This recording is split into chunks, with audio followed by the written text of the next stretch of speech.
Oke, ini saling sebangun. Berarti akan gunain konsep kesebangunan, yaitu perbandingan berarti ya. Terus pertanyaan pertama adalah, jika KM merupakan koordinat D, maka nilai M dikurang K adalah, oke. Kalau kalian cukup teliti atau cukup cepat ketika gambarnya nempel, silahkan dikerjakan. Tapi kalau misalkan kalian ragu-ragu atau takut salah, berarti kalian bisa coba dengan misahin gambarnya dulu. Oke. Nah, karena saya kurang tahu nih ke keadaan teman-teman semua, jadi saya coba pisahin aja ya. Nah, terus yang segitiga yang berikutnya yang kecil adalah kayak gini. Hurufnya ada D, ada B, sama ada C. Koordinat E-nya 6,9, koordinat B-nya 6,3, kemudian koordinat C-nya 6,1. Oke, D-nya kosong. Nah, tapi nggak kosong-kosong banget sebenarnya. Di antara dua angka koordinat ini, udah ada angka yang ketahuan harusnya. Angka berapa yang udah ketahuan? Yang depan atau yang belakang? 3. Yang X atau yang Y? X atau Y? Y-nya, Kak. Berarti yang Y. Y-nya, ya, ya, iya, Y-nya 3. Oke, kalau garisnya itu horizontal, berarti yang sama adalah Y-nya.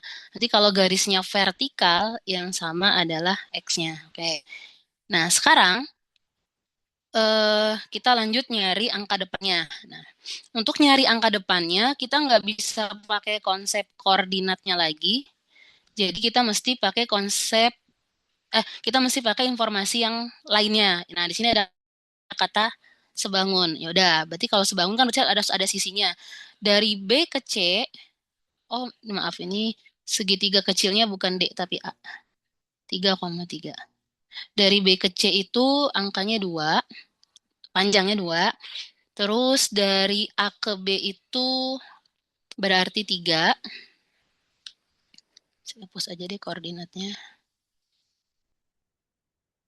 Tinggal dikurang aja ya. Nah, terus kalau yang segitiga yang gede, B ke E-nya berarti 6, D ke B-nya masih kosong. Oke. Nah, karena sebangun berarti kita akan bandingin.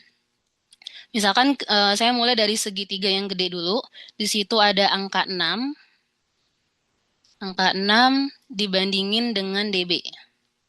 Sama dengan angka yang sebelahnya. Nah, ini hati-hati nih angka yang sebelahnya nih. Ada bisa 2/3, atau kemungkinan kedua bisa aja 6/dB 3/2. Nah, kira-kira mana nih yang sesuai? Yang 3/2 atau 2/3? Nah, sebenarnya sih kalau lagi ujian ya, eh, lihat dari, bisa coba dua-duanya, jadi ngerjainnya 2 kali, jadi tapi itu jadi agak lama, atau lihat dari karakter garisnya nih. Kan kalau misalkan mau ngebandingin, bisa pakai konsep kalau misalkan 2 itu sisi pendek, 3 harus sisi pendek, juga sisi panjang. Pendek per panjang, pendek per panjang. Atau panjang per pendek, panjang per pendek. Kayak gitu juga boleh. Atau juga bisa pendek di segitiga gede sama pendek di segitiga kecil. Itu juga boleh gitu. Pokoknya harus kayak apa ya? Konsisten gitulah gitu. Nah, kalau misalkan dilihat dari karakter garisnya nih, 6 sama DB itu lebih pendek mana? Kelihatan nggak? BB ya, Kak. Pendekan, yang pendek ya, pendekan mana? DB atau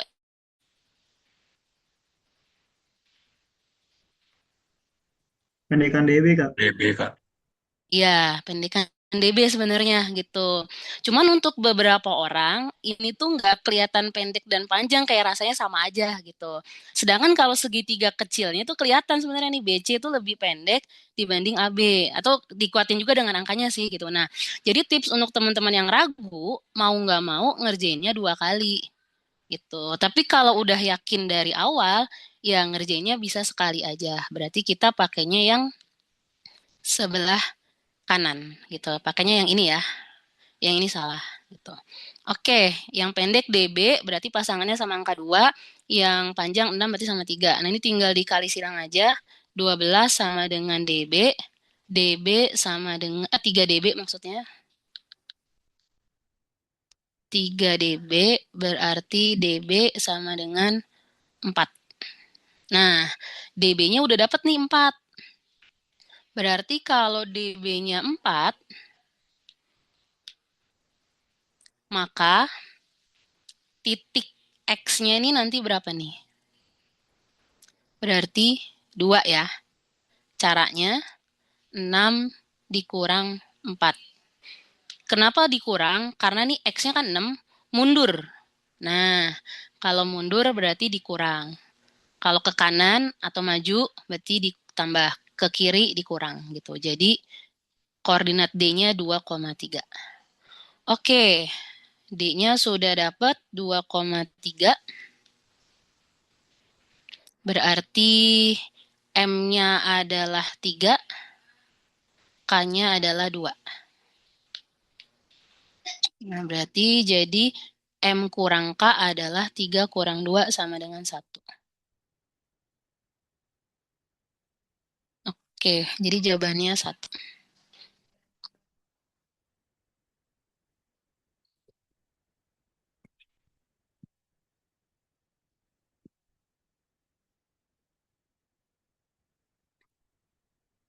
Eh, ada yang mau ditanyakan dulu? Kakak, aku mau nanya, Kak. Ya, ada ya.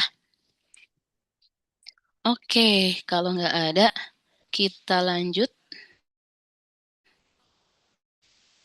Oh, boleh. Silakan. Yang segitiga ABC itu sisi yang AB-nya 3 sama BC-nya 2 itu dapat dari mana, Kak? Dari panjang garisnya. Jadi ke gambar yang ini. Ini AB itu kan 3,3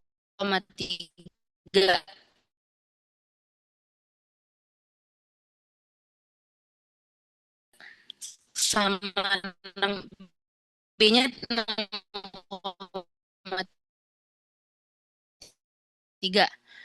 Nah, berarti ini angkanya yang gerak otomatis 6 dikurang 3. Y-nya kan berarti jadinya 3 kurang 1. Jadi 2.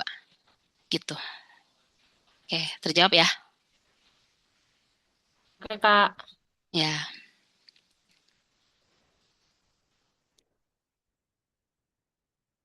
Oke, kita lanjut ke soal berikutnya. Nah, kalau tadi nomor 76 misalkan kalian kayak agak lama gara-gara bingung, ini pakai angka yang mana sih buat ngebandingin. Nah, nomor 77-nya kalau udah dapat jadi lebih ringan. Jadi, waktu yang dipakai di nomor 76 kebanyakan, nanti nomor 7-nya jadi lebih cepat gitu. Bahkan nggak sampai 1 menit gitu. Jadi sebenarnya kalau di satu nomor lama, di nomor berikutnya mungkin bisa jadi lebih cepat. Jadi bisa saling nutupin lah. Nah, sekarang ditanya luas segitiga EBD. Nah, tadi kan kita udah ngitung ya, itu siku-sikunya di B, panjangnya 6,4. Otomatis luasnya adalah setengah kali alas kali tinggi. Jadi hasilnya adalah 12 gitu.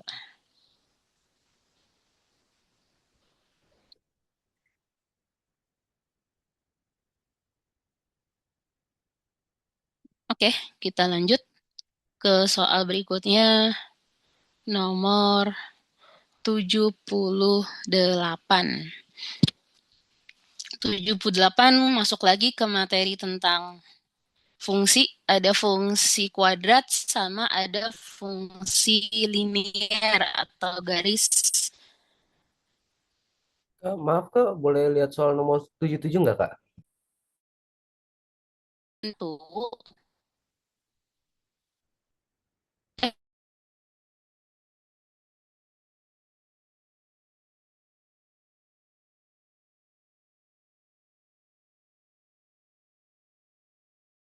jadi tadi yang nomor 77 bisa pakai ini.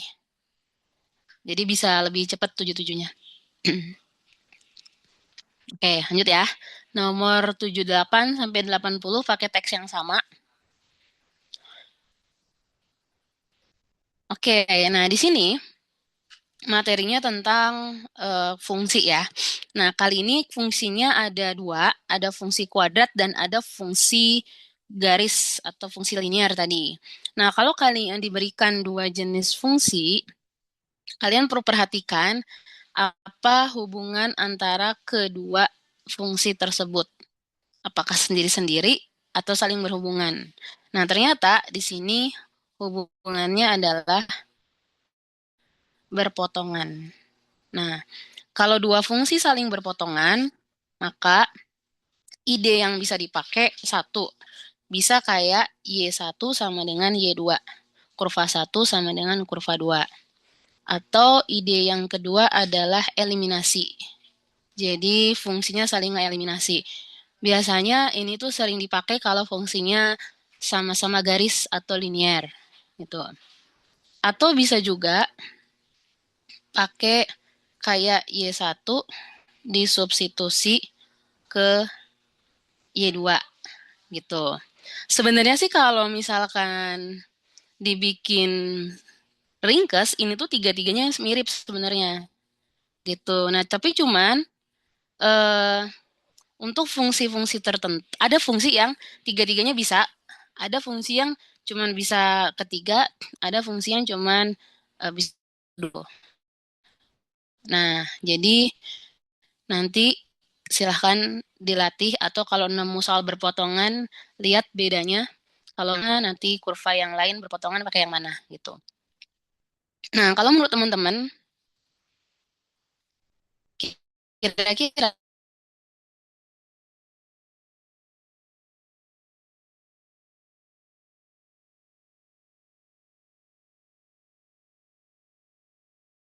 mungkin kayaknya belum terlalu kelihatan ya, belum soalnya A-nya nggak ada. Oke, yaudah kalau gitu kita coba cari A-nya dulu deh, biar nanti kalian bisa nebak kira-kira kalau nanti A-nya udah ada lebih cocok yang mana gitu.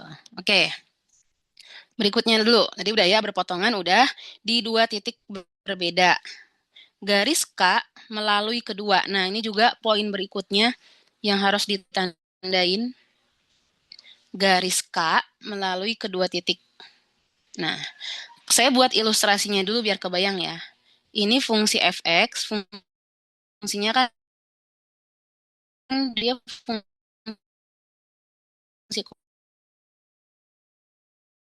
x tambah 6. Nah, kondisinya kayak gini, berpotongan. Terus nanti titik potongnya ini yang dua, ada P sama Q. Gitu. Terus tiba-tiba kalimat berikutnya bilang, garis K melalui kedua titik.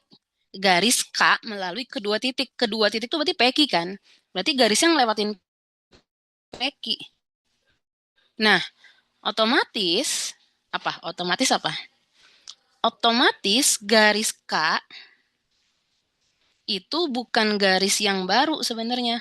Garis K itu ya adalah garis yang ada di soal ini, yaitu 3Y min AX tambah 6 sama dengan 0 gitu. Kalau kita lagi dalam tekanan waktu, kadang-kadang kita ngiranya garis K itu kayak garis lain lagi gitu. Nah, itu hati-hati nanti ketika ngerjain. Karena dia bilang garis K melalui kedua titik tersebut. Tuh. Oh, ini harus ada sampai tersebutnya nih. Gitu ya. Jadi nanti ketika baca soal tenang kemudian teliti. Nah, kalau udah paham sama teksnya, baru kita ke nomor 78. Nomor 78 nanyain nilai D. Nah, kita lihat D-nya ada di mana? Oh, D-nya ada di Q. Yang cari D itu nggak bisa. Kenapa? Karena C-nya kosong. Oke, berarti harus mundur lagi. Nyari apa dulu? Oh, berarti harus nyari ini dulu nih. Nyari si B-nya dulu. Oke, kita nyari B-nya dulu. Eh, kita mulai dari 3, B. Ingat, kalau titik potong terletak melalui itu pasti idenya adalah substitusi. Substitusinya ke fungsi yang mana? Ke fungsi yang lengkap aja. Oh, berarti fungsi ini, fungsi kuadrat. Gitu. Berarti Y sama dengan 3 kuadrat ditambah 2 kali 3 dikurang 8 sama dengan B. Berarti berikutnya 9 ditambah 6 dikurang 8 sama dengan B. 9 tambah 6, 15 dikurang 8, 7. Berarti B-nya adalah 7. Oke, kalau B-nya 7, berarti kita punya P itu adalah 3,7 sekarang. Terus kalau udah, kita cari A-nya dulu. Kita lengkapin garisnya. Nah, berarti 3,7-nya kita subs ganti kemana? Ke garis. Berarti 3 kali 7, karena Y-nya 7, saya tulis garisnya dulu deh ya. 3Y min AX ditambah 6 sama dengan 0. Berarti min A kali 3 ditambah 6 sama dengan 0. 21,7 langsung ya. Dikurang 3A sama dengan 0. Berarti 3A sama dengan 27. Berarti A-nya 9. Oke, dapat A-nya 9. Kalau A-nya 9, berarti garis K-nya ekuivalen dengan 3Y min 9X ditambah 6 sama dengan 0. Nah, di sini perhatikan angkanya kelipatan 3, berarti bisa disederhanain dibagi 3. Y min 3X ditambah 2 sama dengan 0, ini dibagi 3. Kemudian kita bisa jadiin dia persamaan Y sama dengan 3X min 2. Nah, ini adalah garis K-nya. Oke, setelah dapat garis K-nya, baru kita coba nyari si Q-nya, si CD-nya.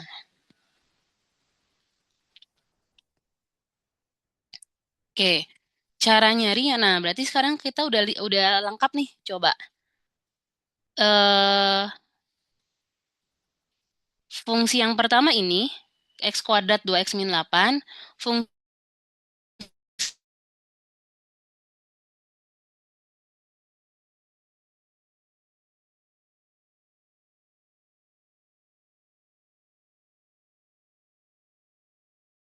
yang kedua sekarang ini. Nah, menurut temannya pakai metode yang mana? Yang pertama, Y1 sama Y1. Enaknya yang mana nih?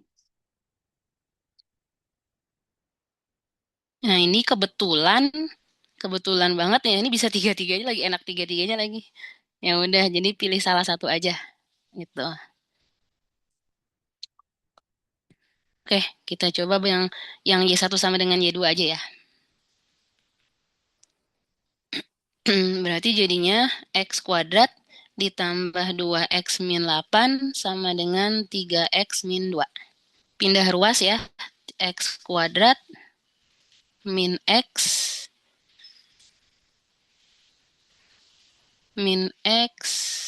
berapa? Min 6 sama dengan 0. Terus dari sini difaktorin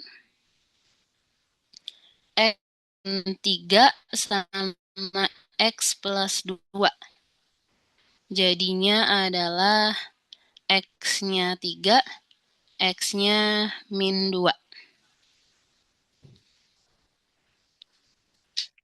Oke, kira-kira X mana yang dipakai? Yang dipakai yang min 2. Kenapa? Karena yang 3-nya ini miliknya P. Ini miliknya Q. gitu.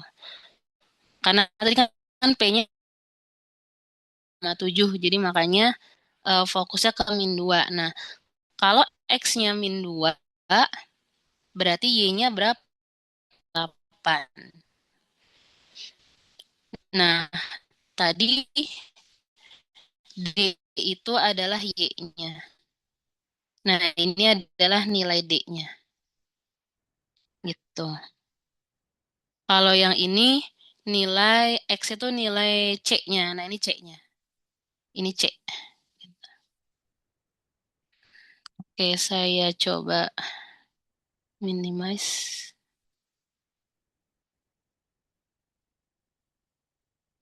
Nah, jadi jawabannya min 8.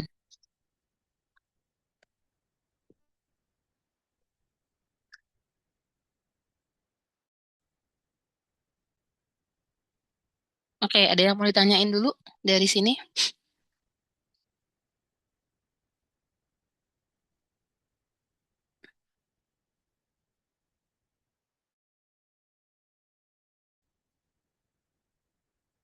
Prosesnya ini emang agak panjang.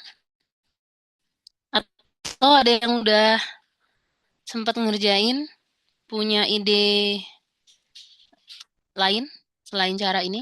Boleh disampaikan kalau ada yang punya ide. Mungkin ada yang lebih satset lagi.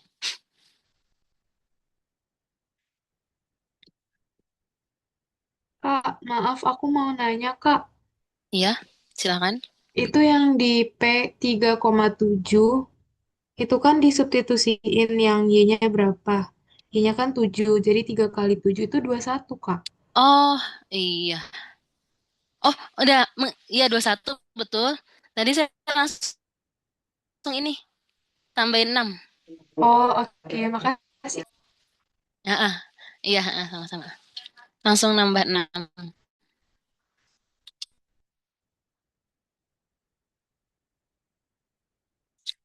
Oke. Ada lagi?